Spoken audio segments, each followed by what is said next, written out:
If you have not seen the previous video, you have to see that one before you watch this one, or your nutsack will explode.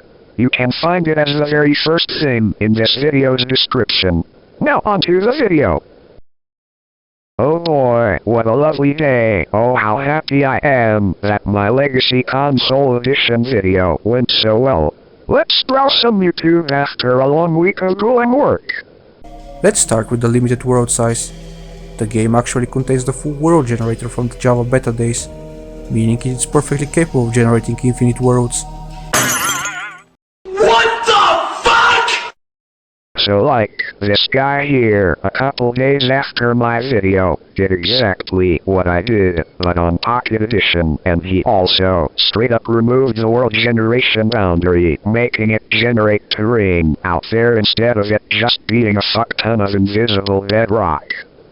And the cherry on top, he found the actual Farlands, not just some shitty stripy water.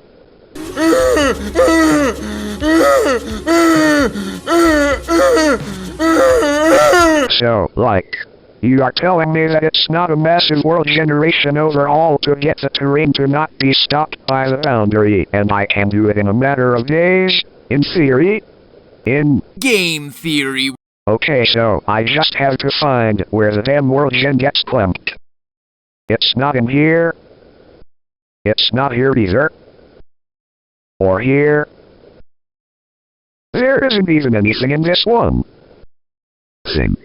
If I was a world gen boundary, where would I hide? Oh my. I think I see something. I found it.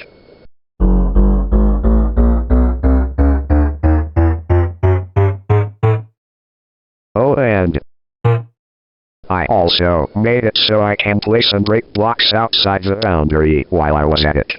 Finally, let's test it. Let's see if actual terrain gets generated past the level max width.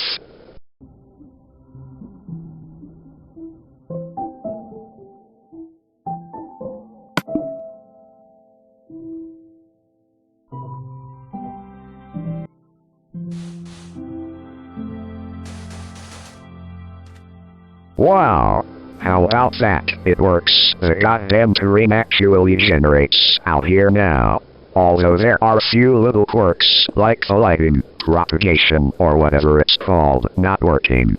Meaning this here is what lighting looks like, because of 4J choosing to not make light propagate out here, cause usually there's nothing here anyway. Although, light filtering, i.e., light getting less bright as it goes through leaves or water, still works, so you can get an in-between brightness level that way, or through nighttime.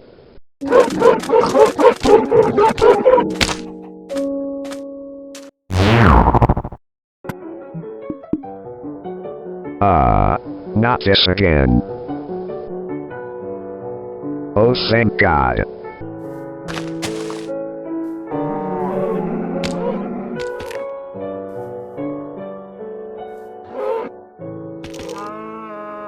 Huh?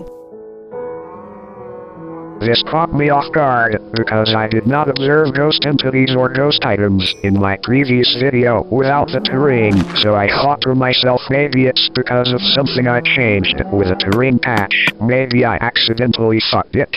Also, look, we can much more easily see the block jittering, because we can compare it to the block outline, which is not affected by the float precision loss.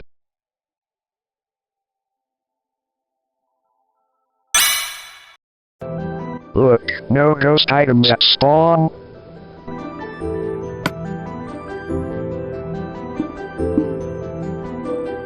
Ghost items.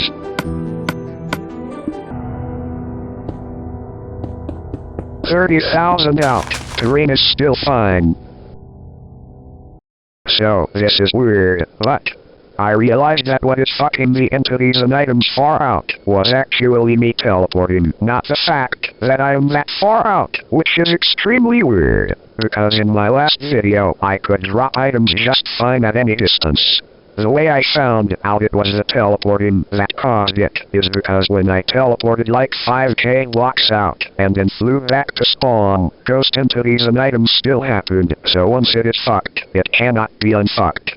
So like, ignore the ghost entities and items, refer to the previous video for what happens with them, and focus on the terrain. I was a tiny bit smarter this round, with checking where the jittering doubles in severity. 65536 is 256 to the power of 2, and that's why this is one of the many coordinates where the jittering gets worse.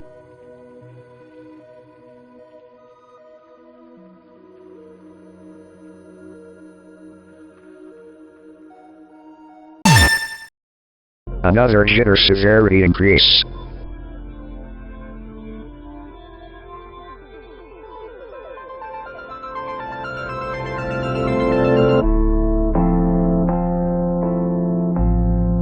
I have an idea.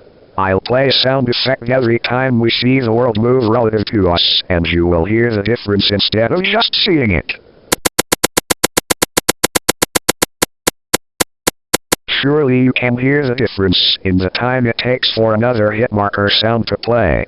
I'll do it once more but with a different sound effect, and a different pitch, for when we go past the coordinate. From now on, I won't go out of my way to find where the jittering gets worse. Look at how obvious the vertex imprecision is.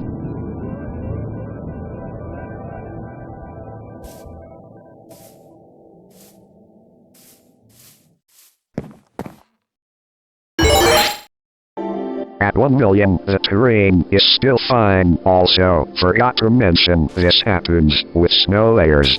And liquids don't float either.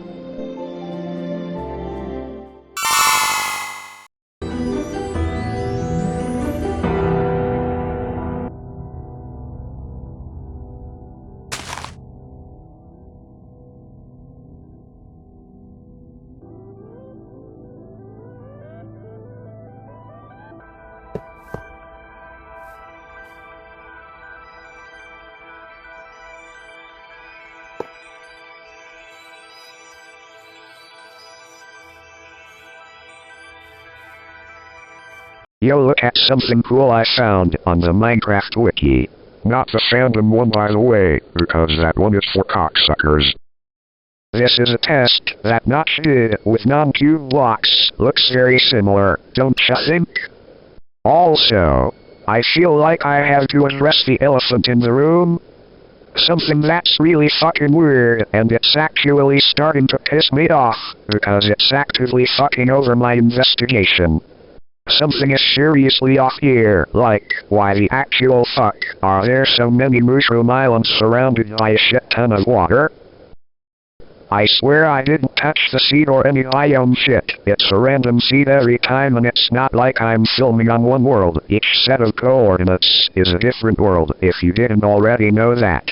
There's an awful lot of damn mushroom biomes, and maybe this is actually what happens when this edition of Minecraft is forced to generate big-ass worlds. I would have to assume this is some never-before-seen vanilla bullshit. Now, the next set of coordinates are indeed yet again the Java Farlands coordinates, only this time we have terrain out here. Surely there's some...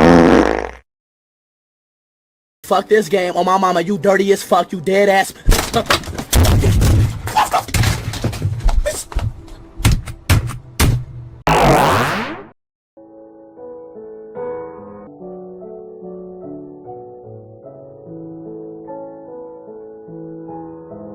Just as we saw last video with a stone, the normal blocks are not stripy in the strike lands.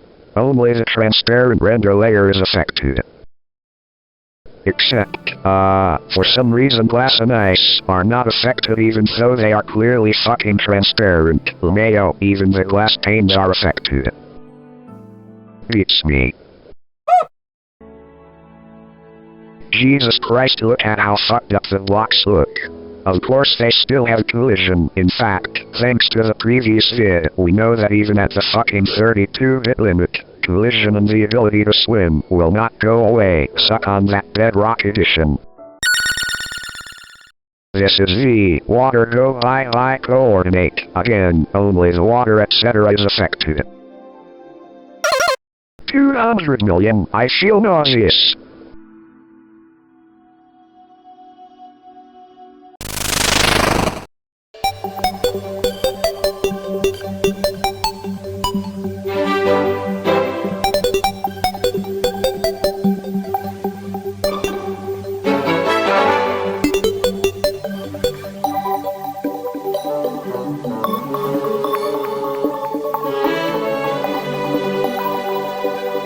By the way, if I moved my head left or right even slightly, it would not look like this.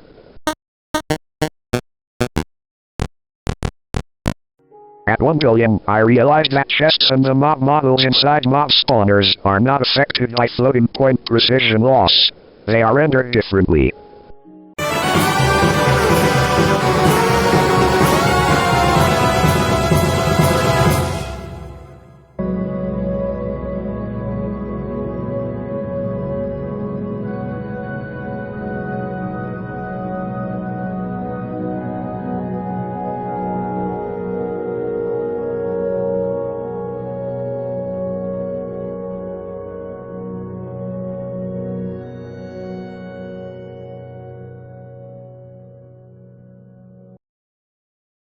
Well, here you have it. That's all for the horizontal limits of this version. It's honestly very strange that there are no Farlands in this edition and version, since the first version of Legacy Console Edition was based on Beta 1.6.6, which was 2 major updates before the Farlands were patched. And they would have no reason to patch it out of console editions, since you would never ever come across them because of the boundary, but I guess they could have continuously based console on PC's World Gen for a while, and they would have ended up porting over the fix for the Farlands. If you want to see what happens really far on the y-axis, you can go and see the video by /port, where he delves into the depths of the end dimension, since there's no rock stopping you from going deep into the void in the end.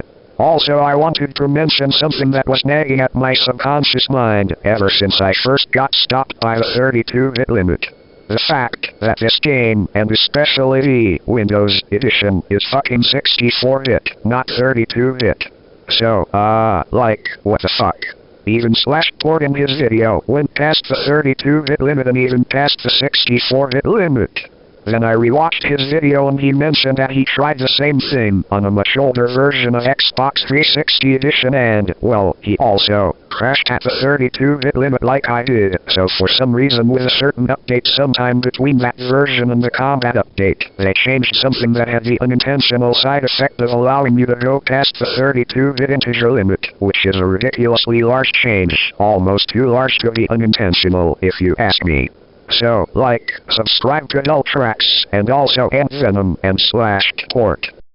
And also me. Goodbye for real this time.